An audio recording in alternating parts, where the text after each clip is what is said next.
ذلكم بأنه إذا دعي الله وحده كفرتم وإن يشرك به تؤمنوا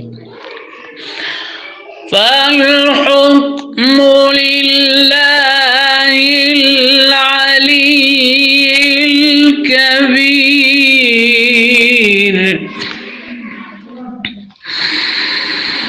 هو الذي يريكم آياته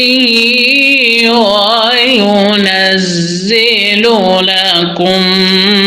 من السماء رزقا وما يتذكر إلا من ينيب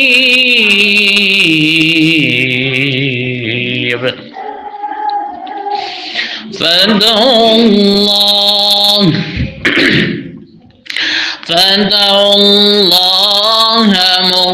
مخلصين له الدين ولو كره الكافرون.